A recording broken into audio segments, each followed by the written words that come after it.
Hi friends, how are you? Welcome back to the prayer word. ಇವತ್ತು ನಾವು Bible ವಾಕ್ಯ ಕೇಳೋಣ. ಮತ್ತಾಯ 5ನೇ ಅಧ್ಯಾಯ 3 ಮತ್ತು 4ನೇ ವಚನ. ಆತ್ಮದಲ್ಲಿ ಬಡವರು ಧನ್ಯರು, ಪರಲೋಕ ರಾಜ್ಯವು ಅವರದು. ದುಃಖ ಪಡುವವರು ಧನ್ಯರು, ಅವ್ರ ಸಮಾಧಾನ ಹೊಂದುವರು. ಮತ್ತಾಯ 5ನೇ ಅಧ್ಯಾಯ 5 ಮತ್ತು 6ನೇ ವಚನ. ಶಾಂತರು ಧನ್ಯರು, ಅವರು ಭೂಮಿಗೆ ಬದ್ಧರು. ನೀತಿಗೆ ಹಸಿದು ಬಾಯಾರಿಯವರು ಧನ್ಯರು, ಅವರಿಗೆ ತೃಪ್ತಿ ಆಗುವುದು. ಮತ್ತಾಯ 5ನೇ ಅಧ್ಯಾಯ 7 ಮತ್ತು 8ನೇ ವಚನ. ಕರುಣೆ ಉಳ್ಳವರು ಧನ್ಯರು, ಅವ್ರ ಕರುಣೆ ಹೊಂದುವರು. ನಿರ್ಮಲ ಚಿತ್ತರು ಧನ್ಯರು, ಅವ್ರ ದೇವರನ್ನು ನೋಡುವರು. ಮತ್ತಾಯ 5, 9 ಮತ್ತು 10. ಸಮಾಧಾನ ಪಡಿಸುವವರು ಧನ್ಯರು, ಅವ್ರ ದೇವರ ಮಕ್ಕಳನ್ನು ಅನಿಸಿಕೊಳ್ಳುವರು. ನೀತಿಯನ್ನು ಮಿಥ್ಯವಾಗಿ ಹಿಂಸೆಯನ್ನು ತಾಳಿಕೊಳ್ಳುವ ಧನ್ಯರು, ಪರಲೋಕ ರಾಜ್ಯವು ಅವರದು. ಆಮೆನ್. ಮತ್ತಾಯ 5, 3 ಮತ್ತು 4. ಆತ್ಮದಲ್ಲಿ ಬಡವರು ಧನ್ಯರು, ಪರಲೋಕ ರಾಜ್ಯವು ಅವರದು.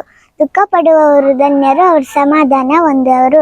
ಮತ್ತಾಯ 5 ಮತ್ತು 6. ಶಾಂತರು ಧನ್ಯರು, ಅವರು ಭೂಮಿಗೆ ಬದ್ಧರು. ನೀತಿಗೆ ಹಸಿದು ಬಾಯಾರ್ದಿ ಧನ್ಯರು, ಅವರಿಗೆ ತೃಪ್ತಿ ಆಗುವುದು. ಮತ್ತಾಯ 5, 7 ಮತ್ತು 8. ಕರುಣೆ ಉಳ್ಳವರು ಧನ್ಯರು, ಅವರು ಕರುಣೆ ಹೊಂದುವರು. ನಿರ್ಮಲ ಚಿತ್ತರು ಧನ್ಯರು, ಅವರು ದೇವರನ್ನು ನೋಡುವರು. ಮತ್ತಾಯ 5, 9 ಮತ್ತು 10. ಸಮಾಧಾನ ಪಡಿಸಿದವರು ಧನ್ಯರು, ಅವರು ದೇವರ ಮಕ್ಕಳನ್ನು ಅನಿಸಿಕೊಳ್ಳುವರು.